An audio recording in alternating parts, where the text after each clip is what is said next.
আমি এক বিয়েতে গেছি, 5 মিনিট কোনো রকম, 5 মিনিটও হবে কিনা যায় না, 5 মিনিট বহু কষ্টে অপেক্ষা অবস্থান করে তাড়াতাড়ি করে যান বাসায় চলে আসছি খাওয়া দাওয়া থুইয়া। কোন একটা বাসে দেখছিলাম যে এক আল্লাহর বান্দা উনি ওয়াজ শুনতেছেন মোবাইলে খুব জোরে জোরে। একবার সম্ভবত আমার ওয়াজই শুনতেছিলেন, তো উনি মনে করছেন যে আমি আসি, আমার ওয়াজ শুনতেছেন, আমি খুশি হব আর কি। আমি বললাম, ভাই এই ন্যাক্কারজনক কাজটা আপনি না করলেও পারতেন। আপনি ওয়াজ শুনবেন ভালো কথা, আপনি হেডফোন লাগাই নেন, আপনি ইয়ারফোন লাগাই নেন, লাগে আপনি ওয়াজ শুনেন। আপনার ওয়াজের আওয়াজ আশেপাশে অনেক মানুষের বিরক্তির কারণ হতে পারে, কষ্টের কারণ হতে পারে। এটা ইসলাম না, এটা ইবাদত না, এটা গুনাহ, এটা সওয়াবের কাজ না। আজকের এই মাহফিলের মাইক কোথা 4 নম্বর রোডে বোধহয় লাগানো হয়েছে, সেখানে সম্ভবত যৌক্তিক কারণ ছিল, মহিলারা আছেন তাদের জন্য লাগানো হয়েছে। কিন্তু এর আশপাশের লোকজন আমাকে মেসেজ করছে যে ভাই আপনি নাকি মাহফিলে আসবেন, এই মাইকের আওয়াজে তো আমাদের জীবন অতিষ্ঠ হয়ে যাচ্ছে। আমি জানাই দিয়েছি ওনাদেরকে, আমি অর্ধেক পথে আসছি, বললাম আমি ব্যাক করলাম, আমি যাব না, আমি মাহফিলে আসবো না। আমি জানাই দিয়েছি ওনাদেরকে যদি মাইক বন্ধ না হয়। আলহামদুলিল্লাহ ওনারা মাইক বন্ধ করবে, আমি বললাম ঠিক আছে আমি আসলাম। ঢাকা শহরের এই ঘনবসতি, এই জায়গায় আপনি যদি কয়েকটা মাইক লাগান, যারা ওয়াজ শুনতে চাইছে তারা আসছে, তাদের গরজ আছে। যার গরজ নাই তারা জোর করে ওয়াজ শোনানোর কথা ইসলাম আপনাকে বলছে? হ্যাঁ, মহিলাদের ওখানে যদি আওয়াজ দিতে হয় তাহলে ওখানে ভিতরে কোনো বক্স সেট করে দেন, সেখানে কোনো ছোটখাটো মাইক লাগিয়ে দেন যে তাদের মধ্যে আওয়াজ হয়। কিন্তু আপনি রাস্তার মধ্যে মাইক দিয়ে দিবেন, এটা তো কোনো ইবাদত হতে পারে না। যাই হোক, ভাইরা কারেকশন করেছেন, সংশোধন করেছেন, হয়তো তারা খেয়ালও করেন নাই। আমাকে একজন সাবেক সংসদ সদস্য তিনি বলেছেন, হুজুর আমার এলাকায় যত মাহফিল হয়, অনেক মাহফিল হয় শীতের মৌসুমে, যত মাহফিল হয় আমার বাড়ির দিকে একটা মাইক সব হুজুররাই লাগায়। যত গ্রুপের হুজুর আছেন, যত মতের হুজুর আছেন, হুজুরদের নিজেদের মধ্যে মত পার্থক্য যাই হোক না কেন, এই মাসালায় সব হুজুর একমত যে এই বেটারে ওয়াজ শোনাইতেই হবে। এই জন্য মাইকটা আমার বাড়ির দিকে একটা লাগায় দেয়, এমন ভাবে লাগায় দেয় যেদিন মাহফিল হয় ওই দিন আমরা বাসায় ছটফট করা ছাড়া উপায় নাই। কারণ আমরা অনেকে হার্টের রোগী, অনেকে বৃদ্ধ মানুষ আছে বাসায়, মোবাইলে কথা বলার মতো কোনো অবস্থা থাকে না ওই 12টা 1টা পর্যন্ত, হুজুরদের ওয়াজ থামার আগ পর্যন্ত। ভাইরা আমার, এটা ইসলাম না, এটা দিন না। আপনি যদি গ্রামীণ পরিবেশ হয় যে ঠিক আছে আশেপাশে সব মানুষ ওয়াজ শোনার জন্যই প্রস্তুত, সেখানে আপনি মাইক বাইরে লাগাতে পারেন, সেটাও সহনীয় পর্যায়ে, যাতে বিরক্তির কারণ না হয়। এই এলাকাতে অন্য ধর্মের মানুষ থাকতে পারে কি পারে না? তারা আমাদের এই ওয়াজ শোনার জন্য তো প্রস্তুত না, কিন্তু আমি জোর করে যদি শোনাই, একটা হলো তার কাছে মৃদুভাবে এর আওয়াজ চলে গেল, সেটা একটা বিষয়, কিন্তু আমি জোর করে শোনালাম, এটা ইসলাম হতে পারে। আল্লাহ আমাদেরকে বুঝার তৌফিক দান করুন। নবী করিম সাল্লাল্লাহু আলাইহি ওয়াসাল্লাম ওই জোরে তেলাওয়াত করা সাহাবীকে থামিয়ে দিয়েছেন। এটাই ইসলাম, যে মুসলমান কারোর কষ্টের কারণ হবে না। আমাদের দেশে বিশেষ করে ঢাকা শহরের কথা আমরা বলি, চট্টগ্রাম শহরের কথা, বড় বড় শহরগুলোর কথা আমরা বলতে পারি। এমন বিয়ে কয়টা হয় যে বিয়েতে আজকাল ব্যান্ড পার্টি ভাড়া করা হয় না? এখন তো ওই যে গায়ে হলুদ, গায়ে মরিচ, কত অনুষ্ঠান হয়, এই সমস্ত অনুষ্ঠান উপলক্ষ ব্যান্ড পার্টি নিয়ে আসা হয়, বিরাট বিরাট বক্স ভাড়া করে গান বাজানো হয়। এই গানের আওয়াজে মানুষের জীবন দুর্বিষহ হয়ে ওঠে, ঠিক কিনা বলেন? কেউ বলতে সাহস পায় না যে তাদের বিয়ের অনুষ্ঠান, এখানে আর কি বলতে যাব। আমি আলহামদুলিল্লাহ আমার জীবনে বহু জায়গায় গিয়ে, গভীর রাতে গিয়ে আমি এরকম বক্স সেটের গানের আওয়াজ আমি থামিয়েছি। আমি বলেছি যে আপনার এই দাম্পত্য জীবনে আল্লাহর গজব নাজিল হবে, আপনি নিশ্চিত থাকেন, কারণ এত মানুষের বদদোয়া এটা বিফলে যাবে না। অতএব এই যে দাম্পত্য জীবনে অশান্তি, ঢাকা শহরে আজ থেকে আরো অনেক বছর আগের জরিপ বলছে প্রতিদিন 39টা করে বিয়ে ভাঙে। এখন তো সেটা আরো অনেক বেশি বাড়ছে। আমি মৌলভীবাজার এক মাহফিলে গেছি, সেখানে একজন জনপ্রতিনিধি চেয়ারম্যান সাহেব এসে পরিচয় দিয়ে বললেন, হুজুর আমি চেয়ারম্যান, কিন্তু কি বলবো দুঃখের কথা, উনি কয়েকদিন, বোধহয় 10-15 দিন হয়েছে মাত্র দায়িত্ব পাইছেন। বলেন যে এর মধ্যে 25টা বিচার আসছে আমার কাছে, শুধু তালাকের বিচার, 25টা।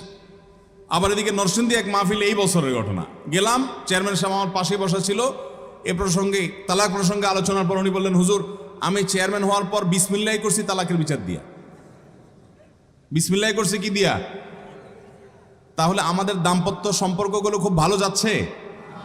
কিন্তু এক একটা বিয়েতে যদি আপনি যান, সুবহানাল্লাহ। আমি এক বিয়েতে গেছি, 5 মিনিট কোনো রকম, 5 মিনিটও হবে কিনা যায় না, 5 মিনিট বহু কষ্টে অপেক্ষা অবস্থান করে তাড়াতাড়ি করে যান বাসায় চলে আসছি খাওয়া দাওয়া থুইয়া। বলো যে খায়া যান, আমি না ভাই খাওয়ানোর শখ নাই আমার, ভাই মিটে গেছে, ভাই বাইরে চলে আসছি। কারণ পরিবেশ এরকম যে সেখানে একজন ইমানদার মানুষ বসবাস করার, বসার মতো, একটু সময় কাটাবার মতো কোনো সুযোগ, যুবকরা বিয়ে জীবনে কয়বার? একবারের বেশিও সুযোগ আছে ইসলামে, কিন্তু একবার করতেই তো অবস্থা খারাপ। তো একবারই যখন বিয়ে হবে তাহলে সেই বিয়েটা গুনাহমুক্ত হবে, কোনো মানুষের কষ্টের কারণ হবে না ইনশাআল্লাহ। যুবকরা প্রতিজ্ঞা করবো তো ইনশাআল্লাহ যে আমার বিয়েতে কোনো মানুষের কষ্টের কারণ আমি হতে দেব। আপনার গান বাজনা করতে মনে চাচ্ছে, আপনি রুমের ভিতরে গান বাজনা করেন, আপনার গুনাহ হবে, আপনি অন্য মানুষকে কষ্ট দিলেন না। কিন্তু আপনি যদিও মুসলমান হিসাবে সেটাও করা উচিত না, কিন্তু আপনি যদি হাই ভলিউমে গানের আওয়াজ চালায় রাখেন, আপনি হয়তো অনেক ফুর্তিতে আছেন, আপনার পাশের ফ্ল্যাটে কেউ হয়তো খুব ডিপ্রেশনে আছে, কোনো পেরেশানিতে আছে, তার কাছে এখন গানের আওয়াজ শুনতে ভালো লাগছে না, কিন্তু আপনি তাকে বাধ্য করছেন। অথবা আরেকজন মুসলমান, তিনি আল্লাহর ভয়ে গান বাদ্যযন্ত্র তিনি শুনবেন না, আপনি তাকে শুনতে বাধ্য করছেন। এই রকম বিয়ে ঢাকা শহরে এখন প্রায় সব গানের আওয়াজে এলাকা, এখন তো শুধু বিয়ে না, আকিকা হয়, এমনকি আপনার ওই যে পোলাপানের জন্মদিবস, কয়দিন পর পরই এর জন্মদিবস, ওর জন্মদিবস, এরপরে শুরু হবে কয়দিন পরে নিজের বাসায় যে বিড়াল পালে, যে কুত্তা পালে, ওইগুলোর জন্মদিবসেও শুরু হয়ে যাবে এই সমস্ত ডেক্সেটের গান আওয়াজ। ভালো করে শুনে রাখেন, ভদ্রতা শুধুমাত্র টাই, স্যুট, বুট, টুপি, জুব্বা এগুলোর মধ্যে ভদ্রতা না, ভদ্রতা আচরণ দ্বারা প্রমাণ হয়।